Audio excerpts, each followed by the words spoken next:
Yeah, but that's my point, right? Scientists think this is possible, that anything that could happen is happening all at once. Holy shit, how do you wrap your mind around that, you know? Like in this reality, we teach our kids from an early age that Jesus and Santa Claus are real. Then we pull them aside later on in life and go, okay, look, Santa's not real, but Jesus did live. What if we lived in a world where the opposite were true? Every time some guy stubs his toe, he's like, Santa Claus! Santa's frosty nutsack roasting on an open fire! Santa freaking Claus! Whoa. Dude, you better stop taking the giver of gifts name in vain. Keep that up, buddy. You're going straight to the South Pole. You know, like athletes after a game, I just want to thank my Lord and Savior, St. Nick, my moms, and the lad in the red nose for showing us the way to victory. Go team! Ooh. I think TV evangelical preachers would be my favorite in that parallel universe, right? And Santa says that to pleasure yourself is a sin. He's watching you. That's right, he's making a list. I said he's making a list. He's checking it twice. Gonna find out you jingled your bell all damn night. If you want to confess to Frosty the Snowman at the candy cane gates of the North Pole, you gotta drop some dough on the ho-ho-ho.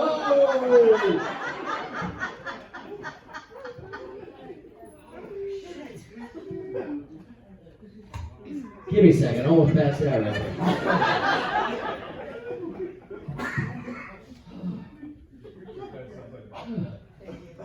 What's that? Bobcat Goldthwait? Yeah. My preacher sounds like Bobcat Goldthwait? Hi, welcome to Santa Jesus. How's that different? No, you guys know who Bobcat Goldthwait is? All right, you guys know. You're young. You don't know. I don't know. James, I like to believe that maybe somewhere out there in a parallel universe, Hillary and Trump have to share a shitter inside the same jail cell, and Melania's finding comfort in the arms of Bill Clinton. She's wearing a strap-on. Billy's getting pegged. That's it for me, guys. Thank you very much.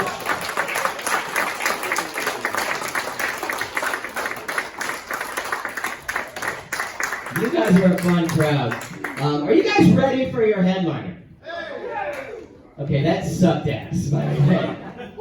No. I'm gonna ask that question again, and the next time I ask it, I want you to act like you got called down to contestants row on Price is Right.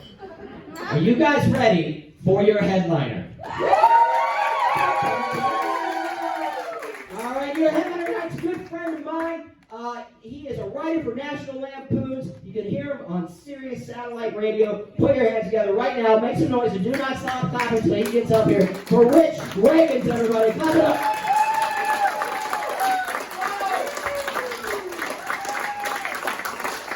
Keep going. Come on. Welcome, my big boy right there. Love you, man. My home state, man. Yeah, we're both from Kentucky. You guys, that is jacked up. That's jacked up. Yes. Hello. Yeah, we're both from Kentucky, and that's where our family's from. I don't know if you guys have done it. Have y'all done the Ancestry.com thing? Trace your family roots back? Send a little sample in? Not a single person in this whole room. Well, Ancestry.com is a thing where you can trace your family roots back. For all you people that don't know. And my sister did a deep dive on Ancestry.com and traced our family history all the way back to the interstate. Yeah, not a lot of royalty in our family. We come from a long line of aristocrats. And the coolest part about it was I found out that through the test, I found out I got a cousin in the same city I live in I didn't even know I had. Yeah, so I message her, we meet, she's cool as hell, and we have a blast together. And you know what she does for a living? She's a medium. Yeah, she's a 5. No, she is. She's a real life medium. That's what she does for a living. You know, and if you met anybody that's spiritual like that with the astrological signs, they think everything's supposed to happen. They're all, you know. You'd be walking along with her out of nowhere, she'd be like, oh my God, Rich, stop. The energy here. I have been here before. I'm like, this is Cracker Barrel.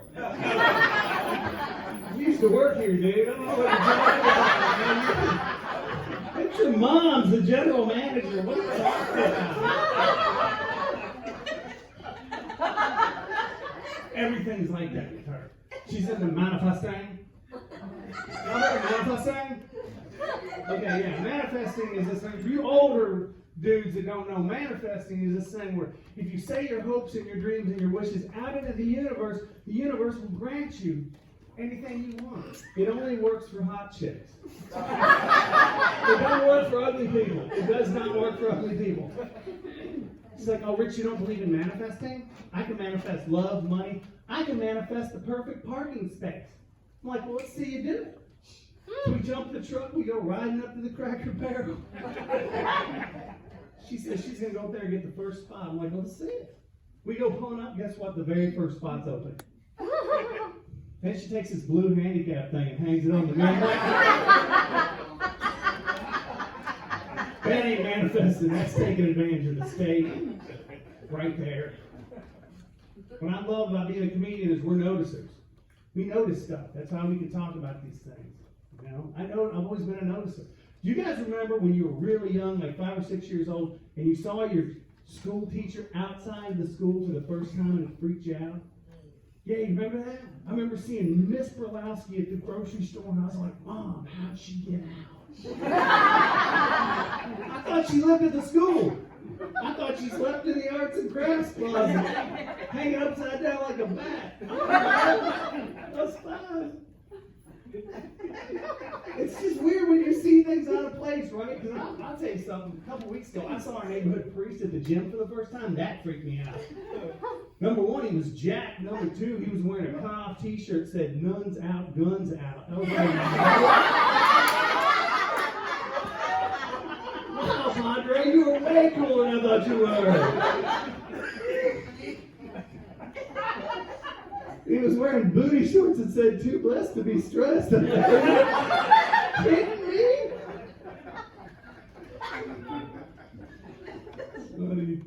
Yeah, you guys ever go to a funeral?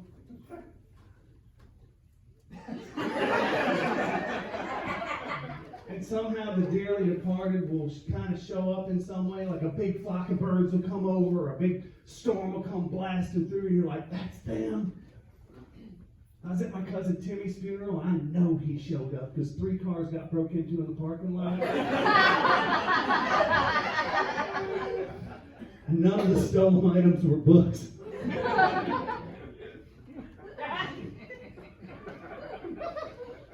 It's a cool place, isn't it? It's an interesting place. It's a very, you've seen those ships outside? Those are privately owned ships. What? The dudes that own those ships walked out and went, yeah, I'll take that one. What?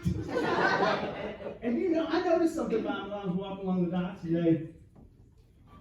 The names of those ships are all the names that a really happily divorced dad would name the ship. One was called No Bad Move. Yeah, right? The other one was Exit Strategy. The other one was Freedom. I was like, that is a divorced dad right there. But if he's married, he's no different from the rest of us guys. He gets divorced, somebody's going to lose half their ship. It's a well-written joke, y'all. Come on, man. But it's funny, conversely, you see the cruise line ships. And they're named like they were named from a girl getting ready to get married, all full of hope. Fantasy. Ecstasy. Jubilee.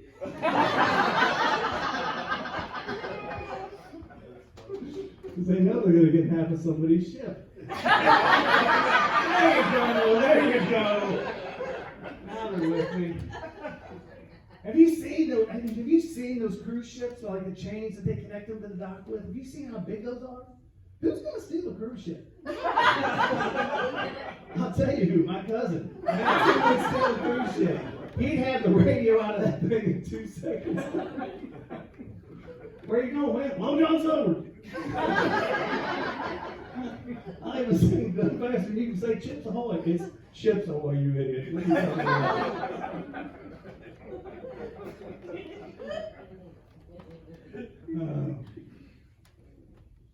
You guys like audiobooks? No. Yeah. Yeah, me too. I love to read. I like how it took y'all a minute to get that joke. That was. No, I did when I was over in Europe. There was I got this audio book, on Audible. I bought it without listening to the little sample thing, It's like a motivational get your act together book, something like that.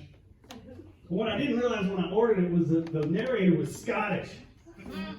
I've never been more motivated in my life. You're like, there's lots of ways to improve your life.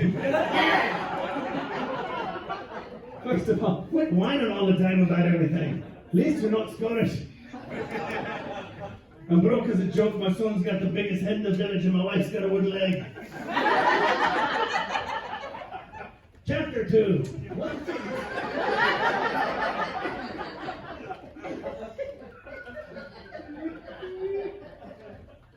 Travel all over the place, man.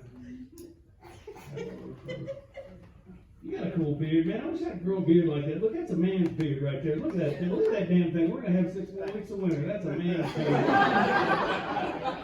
No, I can't grow one, dude, because I got a bunch of Indian blood in me, so it always grows in all Apache.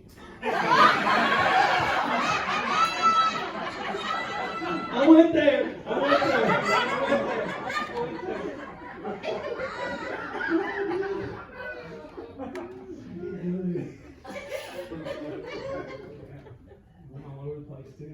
When you travel the world like I do, man, you got things that you always got a conundrum when you travel. At your house, everything's always the way you want it, but it's never all the way you want it when you travel, right? Like my favorite food is French food, but I don't like to eat it in a restaurant. Because those French waiters really give me the cramps.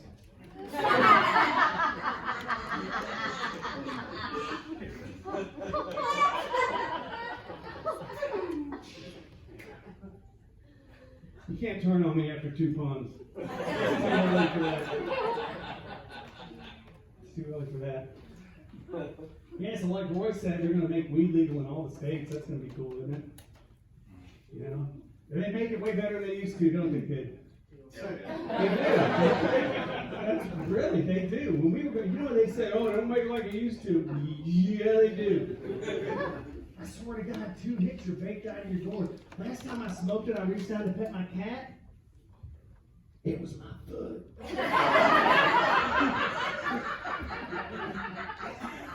think they learn fuzzy slippers, dude.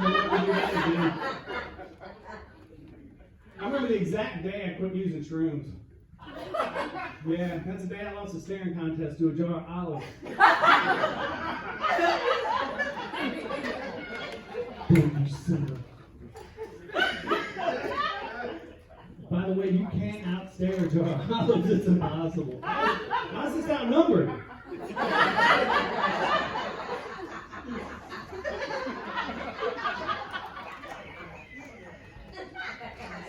You want to hear the best shroom story in the whole wide world? Okay, one time I ate a bunch of shrooms and went to a petting zoo, which I cannot recommend enough. Let me say this again, folks. Get some shrooms, go to a petting zoo. You will never feel softer animals. Or shinier animals. Oh my God, I was like, this is the best day of my life. Because you look at everything so much differently. Like, I learned something really cool. You can't ever tell when a turtle is having a good time. When have you ever seen a turtle having a blast? You've never seen a turtle having a blast. When they're just sitting there, it's the same face as where they were having sex. You just... You're having fun. I mean, you're in the middle of it, dude. You gotta be having fun. I've never been able to share that with you if I didn't eat those shrooms. You're going to think about that every time you see a turtle for the rest of your whole life.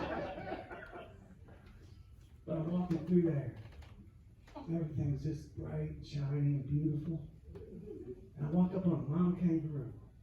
And she was laying there on her side. You know, they kind of lay on her side to do this number. You know, she's laying like this. She kind of, you old people, she looked like Burt Reynolds in that poster. Y'all remember that? Y'all remember that poster? Yeah, she's laying there like that. She was laying there like pouched out, you know, like, it looked like somebody left their purse open or something, you know? And I walk up and I can see down in there. That could lead to anywhere. I wonder if there's a baby kangaroo in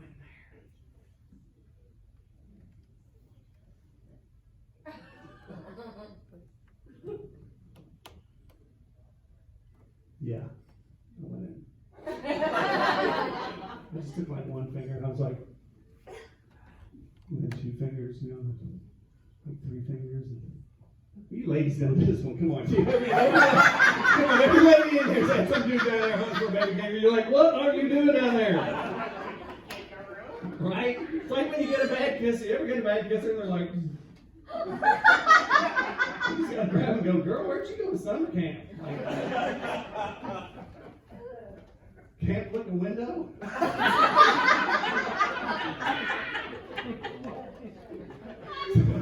Some down there like, I'm kidding. That was for the joke. No way. I'm going to be walking around with a mouthful of kangaroo hair. No way that had happened twice in one day. No way. That was for the joke. But I get down there and I'm like, okay. Finally, I just go all in. I'm like, I stick my whole hand up to here in this kangaroo. No baby kangaroo.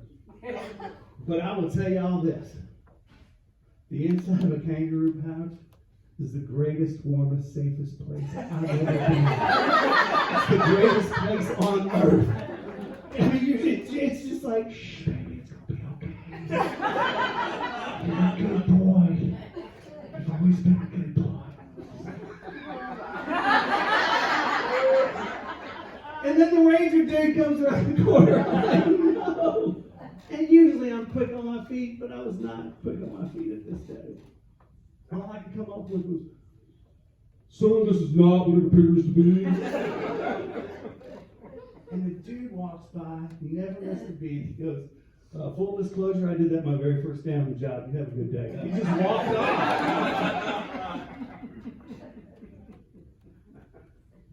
Yeah. All the kids have ADD now.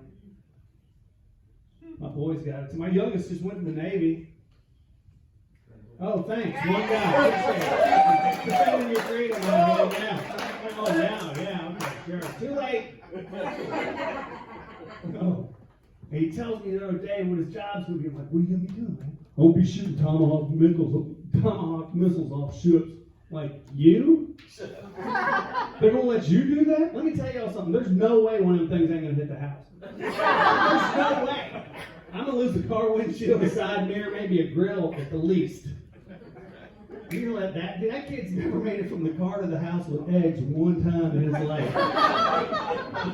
This is the same missile genius put a whole avocado in a blender.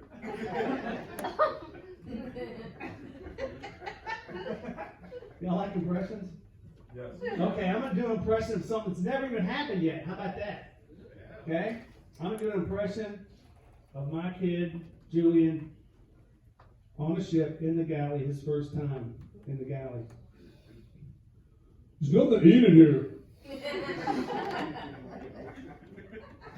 Thought that was going to hit a lot harder. I was going to hit like a tomahawk missile, but I'm going to scratch that one. No, you know what? I'm going to try it on tomorrow night's crowd and see what happens. Y'all are a cool crowd, though. Man, this crowd we had last night, these guys, man, they brought their own crickets.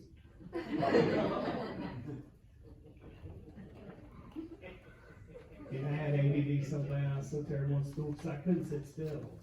You know, I just couldn't sit still. So my dad had to come down and talk to the principal, Mr. Stiff, because they were going to put me in special ed because I couldn't pass my classes because I could not sit in a chair. My dad comes down and he said, we're going to put Richie in special ed. He's like, well, let me see what the classes look like. We go down there, me and Dad, the principal, stand in the back of the room. He shows them the classes. We walk out, my dad is steaming mad.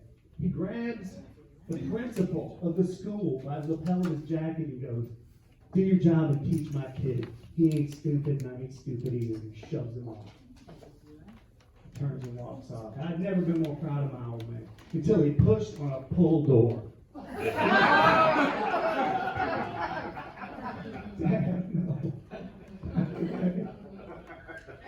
They didn't know what to do with me, so finally they sent me to a small special school in the South called Blessed Heart Academy. We didn't have a football team, but we all wore helmets, so.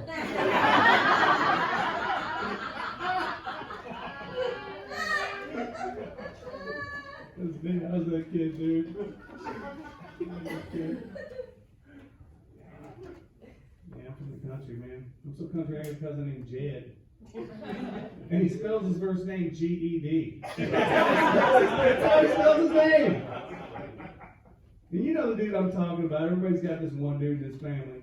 Every one of y'all got that dude, that one cousin. Dude's got 3 cars and 1 battery.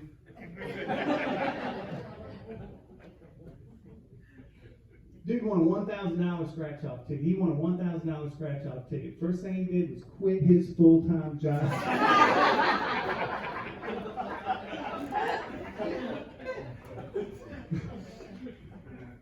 God, you wouldn't believe the stuff he says, too. I was pitching horseshoes with him at the family reunion. This is exactly what he said. I didn't write this joke. He throws the shoe and he goes, yeah, man, just paid the last payment on Pitbull.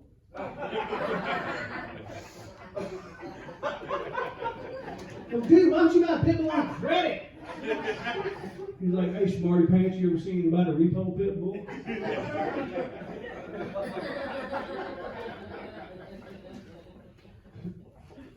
I got smart people in my family. My grandpa's the smartest man I ever knew in my life. You know, golly. One time I go to his farm, he's pouring a 5-gallon bucket of used motor oil on the ground right next to his house. 5 gallons. My grandpa, what the hell are you doing? You can't pour used motor oil on the ground. He looks at me and goes, it came out the ground, didn't it?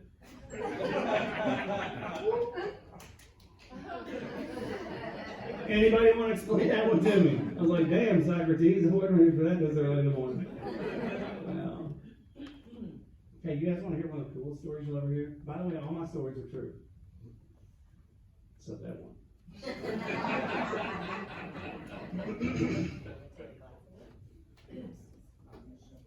I'm going to start with this. You ever have a boss you hate? You ever have a boss you hate? There you go. Yeah, right? Worst one I ever had was named Craig. Craig. Are you Craig? No, I'm not Craig. Okay. And I think you're lying, Craig. He pointed right at you. You don't look like a Craig, though, man. No, I don't look like one. This Craig, this was like Craig. Let me explain Craig to you in a nutshell, okay? This is one of the things that came out of Craig's mouth, and this is why I don't like him. He said these words in a break room. He said, Willie Nelson never wrote a good song in his life. Right, who says that and goes to heaven? That's Craig. Craig was going to fire me. You know, I worked with him at this nursing home. And you know, a great writer once said, not all those who wander are lost. But I worked at that nursing home and Barbara was lost. Thank you for getting that joke. Thank you for getting that joke and not being offended. Can we have a show where nobody's offended? Can I do that tonight? Because people, it's getting a little too far, man. I did a blowjob joke in Indianapolis. I did a blowjob joke in a comedy club where you got to be an adult to get in, and a lady got offended that I was doing it in a grown-up comedy club. She was sitting right. Do it. Sorry. Do it. Did you hear something? Lady's sitting right where you are, and she stands up, in the middle of this thing, he goes, "You have no idea what it's like being a young woman giving her first blowjob." In the middle of my joke. Thanks, wet blanket Wendy. We're all just having a good time here for you. And I bet you were great at it too, weren't you? And to answer your question, wet blanket Wendy, no, I don't have any idea what it's like doing that for the first time, but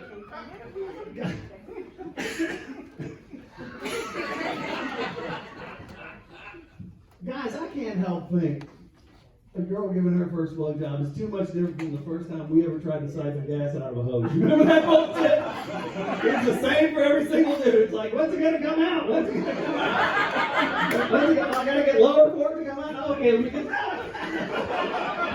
Oh my God, it's in my mouth. Oh my God, I can taste it. It's on my shit. Oh my God. I can smell like this.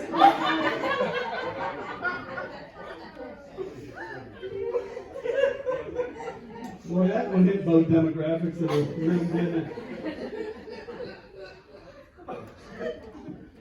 We got some people from the country. You guys don't even know what I'm talking about, do you? Never done it. No. Never done it? No. I still got the hose hanging on the nail in the garage. That's what my daddy used to steal gas from my uncle. Right, how do you mow the yard? Yeah, let me tell you something. There's no way to do it right the first time. Just like blowjobs. I mean, I'm guessing.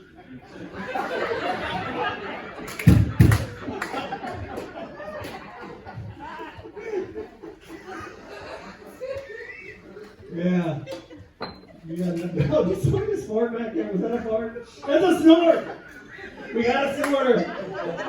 You know what they say, if she's a snorter, she's a squirter.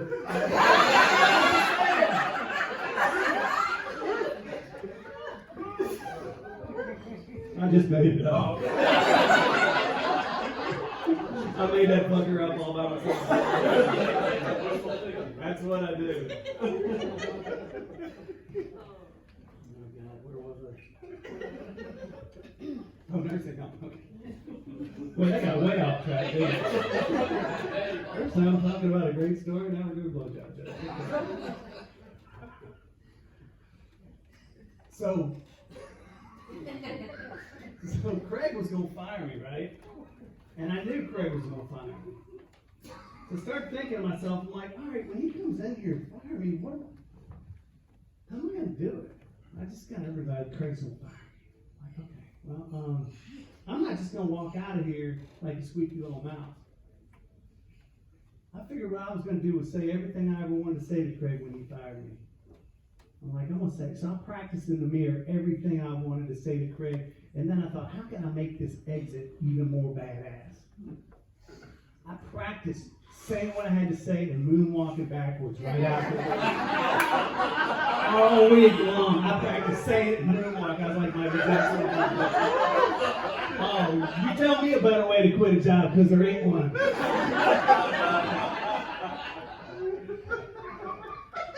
Oh, Craig comes in my office on a Friday. Got a clipboard in his hand. Walks up and says, hey, Rich, we got to talk. I'm like, no, Craig, I got to talk. All the stuff you said, Craig, you were only right about one single thing. Yeah, there is no I in team, but there's two I's in I quit. If I would remember the stairs behind me, it would have been the coolest move I've ever made in my life. There's two things you can't look cool doing, folks. One's falling down the stairs, and two is chasing a ping pong ball. There's no cool way to chase a ping pong ball. Just let the damn thing stop. It was even more embarrassing when he came down the stairs and leaned over and told me I was actually coming in to give you a raise.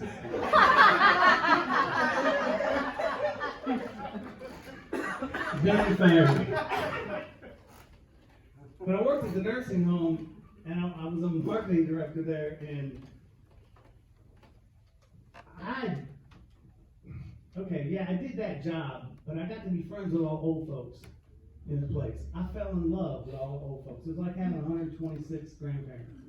I got to know them all personally because we ate. You know, it was breakfast, lunch, and dinner, so all the employees ate every day. They had their little circle tables and their cliques and stuff. I fell in love with them. I took them to Louisville basketball games, took them to football games, took them to White Castle, took them out to eat. I did. I'd be White Castle Wendy's. I'd run them up the street. We'd get Whitey's. You know, and a Big Red. For any of you guys that are familiar enough. Anybody? Yeah. Yeah, you got to get a Big Red with your White Castle. Remember that, kid. That's the most important thing I'll say tonight. But I fell in love with them. And so one day I was in there, and my buddy Mike, he was in a wheelchair. Mike's a Korean War vet. He was missing his knee, his leg right above the knee here. He's in a wheelchair. And he's looking out the window all sad one day. I'm like, dude, what's up? What's wrong with you? And he goes, you want the truth? And I go, yeah. He goes, I'm never going fishing again. And I go, what are you talking about? He goes, I've been sitting in here for years, and nobody visits me. My family's all gone. Well, how am I ever going to go fishing? Like, dude, that is sad. I was like, hey, dude, listen, my cousin Lester's got a pond right up the road here, the biggest, dumbest bass you ever saw. I'll take you. You want to go Saturday? I'll take you Saturday. So I got permission to get the handicap, man. And then Mike told one of his buddies, and he told one of his buddies, and he told one of his buddies. I had 8 dudes in wheelchairs. Raring to go fishing. So we go out fishing. We made sack lunches, took a few beers, took some Cokes with us, a bunch of chips. And I went out there and watched these dudes have a blast. They went from old dudes in a nursing home to 12-year-old boys. They were cheering, laughing, cracking up, talking shit the whole time. We had a blast. We come back.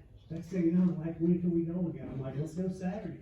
Next thing you know, I'm going out Saturday. More people want to come. And I tried to get some volunteers. Dudes that worked at the nursing home, they wouldn't help. So I just did it myself. We had fun. Next thing you know, I got a fishing club. Next thing you know, I got T-shirts made. Seriously. And the name of the place was the Robert E. Lee Nursing Home. That was the name of it. Can you believe it's closed up now? The Robert E. Lee Nursing Home. I knew that place was going south.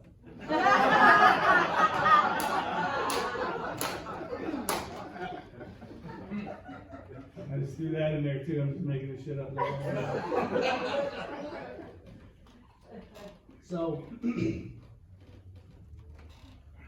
got these T-shirts I made, and I put a bass right here, and it said Robert E. Lee Nursing Home, and underneath I put Bass Masters. So one day we were having our little Friday meeting, a fishing meeting, but it was raining like hell, and it was going to rain for 5 days straight, just pouring. I said, look, dude, we can't go.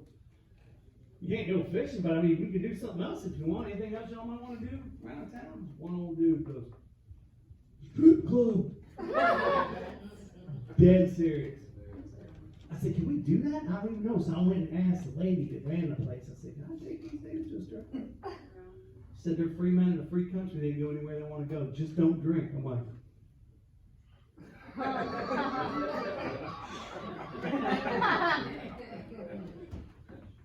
so I got a different place to go. So I call up PT's showroom in downtown Louisville, Kentucky. Find out about taking all these dudes in wheelchairs from a nursing home to the strip club. And that's an awkward call to make from your office phone. The manager, I'm like, oh, this is the Reagan's or Robert E. Lee Nursing Home. We want to go on a field trip? And the guy was so cool. He's like, what? You do it? Yeah, come on, bring him in. Awesome. I said, well, look, they're also on fixed incomes. Can you maybe, you know, just compliment for free? You know, they don't have a lot of money. So he's like, dude, I totally got you. Come on, man. And they treat us so cool. Now, you got to remember something, y'all. These boys ain't seen titties in 20 years. And that's a healing thing. Right, too. The titties will heal you right up. Why ain't y'all smiling at all?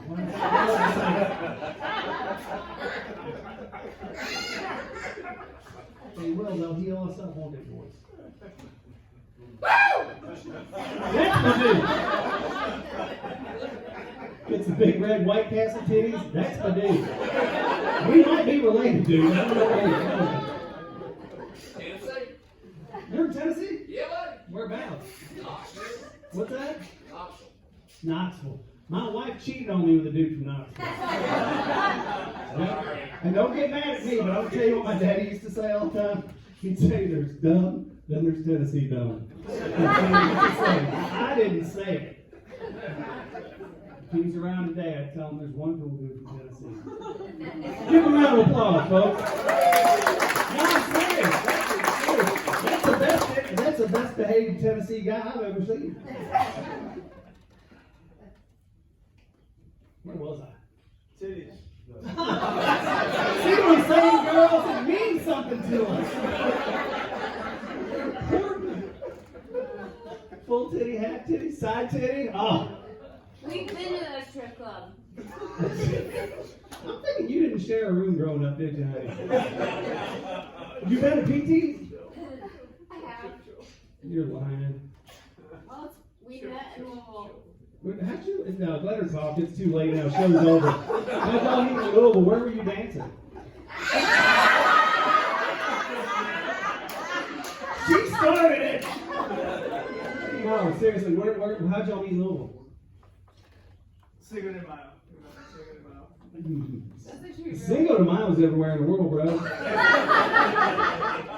It was Kentucky Derby weekend. Oh, cool. Come back next year. You can crash your mouth police. Oh, we will. It's 5,000 for the week. I'm right down the track, man. It is. See, Tennessee boy's cousin knows that's cheap. It is cheap. Plus, I got cold water and everything. So y'all are a cool crowd. I keep jumping off my thing and telling my story. I keep losing it over here. Okay, thank you. Missouri guy over here.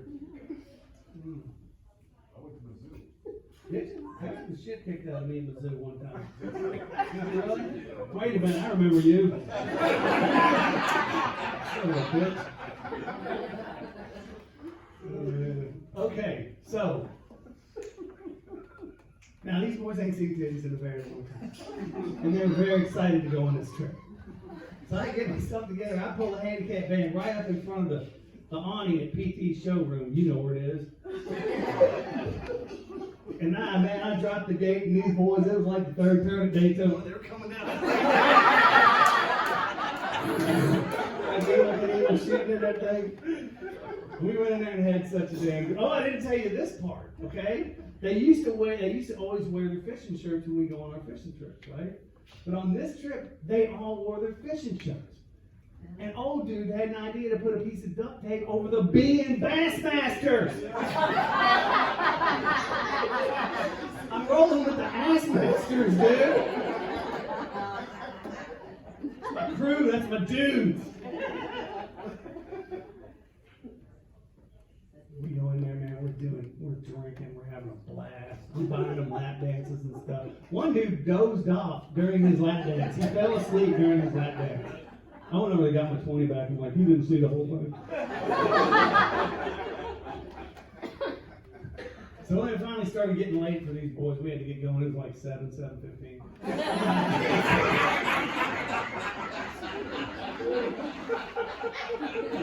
He goes off, woke up in a strip club. They didn't know where they were, man. They were like, whoa. So I go, all right, we still got a little time. We don't have to go back right now, boys. You know, anything else y'all want to do? Same old dude. White Castle. Yeah. And there's a White Castle 2 doors down on Main Street. I was like, hell yeah, we're going to White Castle. I take the van, I pull it in White Castle. I didn't take them in, I just went and got a crate case and some drinks. Came outside and I sat there. We ate our food. And I got to watch these dudes once again transform into these old crippled up dudes into like 25-year-old dudes. Saying the same shit.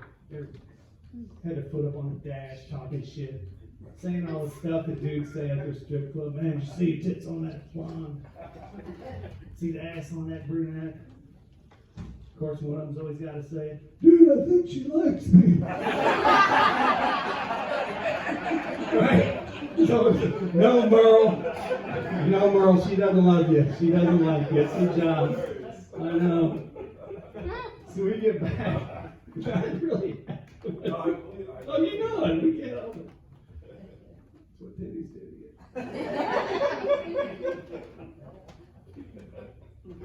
So she said the one thing was don't drink and don't tell the other ladies here about when you get back tomorrow. Don't tell everybody where you went last night. We're all kidding. First rule of Ass Masters.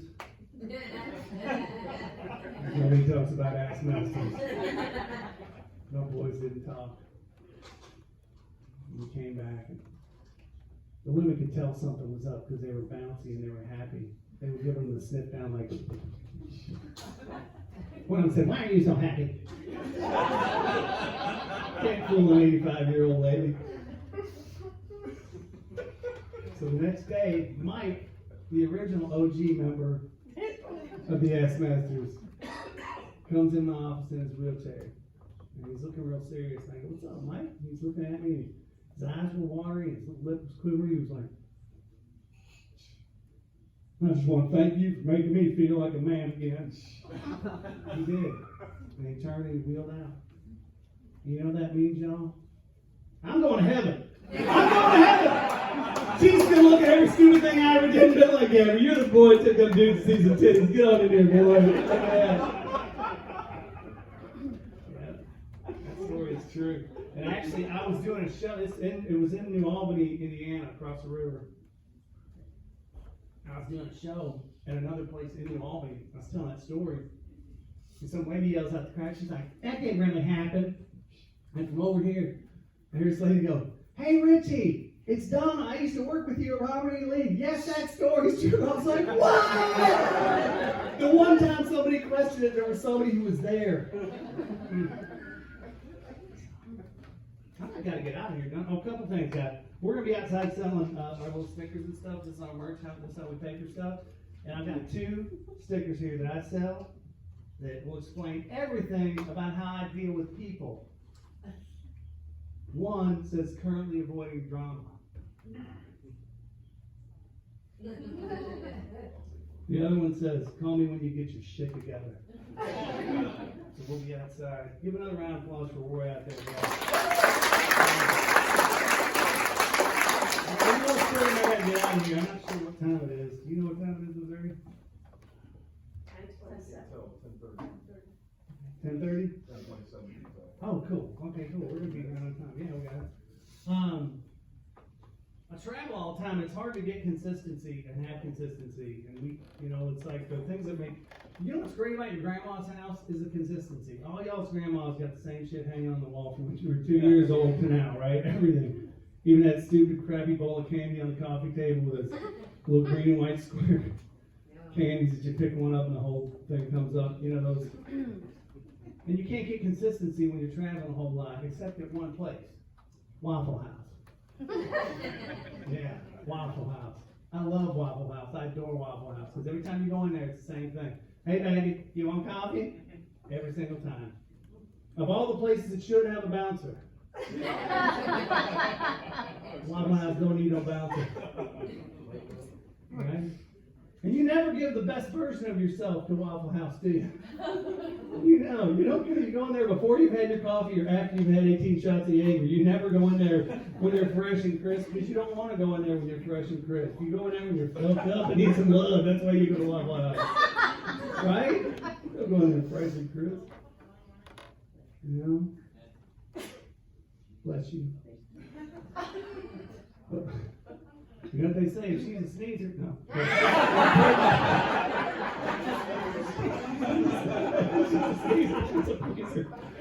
Really? Man, Zyrtec ought to get a hold of that one. She's a sneezer, she's a pleaser. Come here, I heard that sneezing. Come on, man.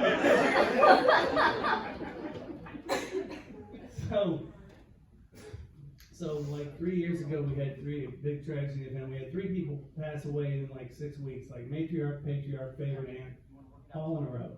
And I'm over at my sister's house. It's 1 o'clock in the morning. We're sitting up on a Sunday night. We're talking about people we love and lost. I'm like, "Man, I wish there was something to make this pain go away." And she's like, "It'll never go away, but maybe you can put a Band-Aid on it." I'm like, "How are we supposed to do that?" She goes, "Waffle House. Get your boots on." Hell yeah. So we go up to the Waffle House at Interstate 64 in Hurstburg Lane. We call it the dirty waffle. It's the dirtiest one in town. Yeah, it's so dirty when you walk across the floor, it sounds like Squidward having sex. Something strange happened that night, y'all. We go in there and there is nobody in the building, not an employee, not a customer. I mean, we're all alone. And I'm thinking to myself, man, I'm gonna get a coffee maker. We stand there for like 8-9 minutes, nothing. So I'm like, what do we do? We go sit down at the bar, wait for another 10 minutes. And now I'm like, should we just check the cash register? I mean, do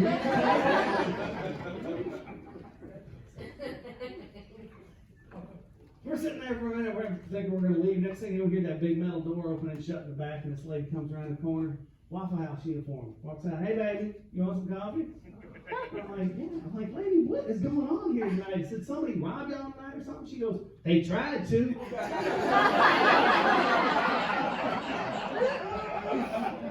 You feel the story coming on? Because I couldn't wait to hear what was going on. I said, what happened? She said, well, approximately 10:15, these two gentlemen entered the building. And I'm like, no, don't give us a police report. We're the only two people in here. Give us a real story. She's like, all right, these two little skinny white motherfuckers came walking up in here wearing hoodies, walked up to me.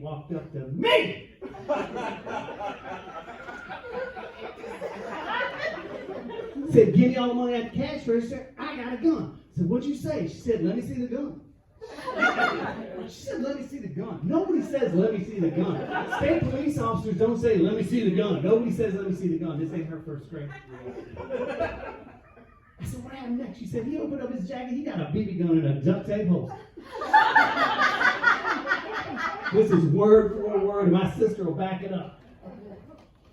A BB gun in a duct tape holster. Then she says, there ain't nobody gonna get the drop on me with a BB gun in a duct tape holster, because I know they sticky. Bring up people. I couldn't wait to hear more. I've never been more riveted by a story. I said, what'd you say next? She goes, motherfucker, you think that's the first time I've been shot in the titty with a BB gun?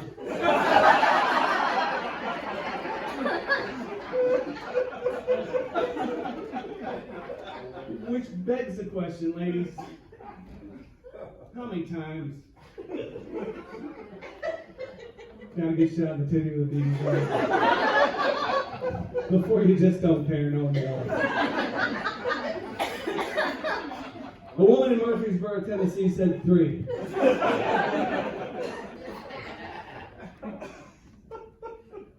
I said, what'd you say next? She goes, you got a BB gun? I got a hot pot of coffee. Draw, bitch. I thought on you, I want to beat your ass with it. What you think of that? Can you imagine fighting somebody with a hot pot of coffee? Splash, bash, broken glass, safety handle. It's over. Oh.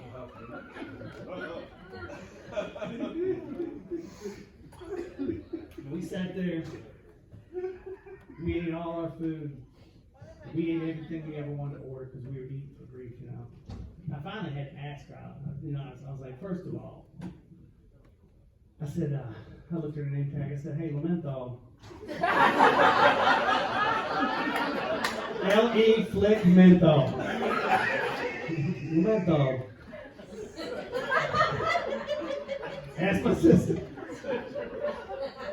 First of all, you're the craziest white girl I ever met in my whole life. And we believe your story. I can't believe somebody robbed a Waffle House with a BB gun. You know? Shut that ain't nothing. These motherfuckers came in here 4 months ago trying to rob this place with a super soaker. So what'd you do? She said, I let the coffee do the talking. I tipped her $100. Yeah, tip your server tonight. Tip your server tonight. Yeah, I tipped her $100. You ever over-tip a Waffle House employee and it's just too much for their self-esteem to handle? Like they don't believe it. They're like, this all for me? I ain't doing no freaky shit. I ain't doing no butt stuff. I will do some freaky shit. I'm a Trades, guys. Thanks so much for seeing us.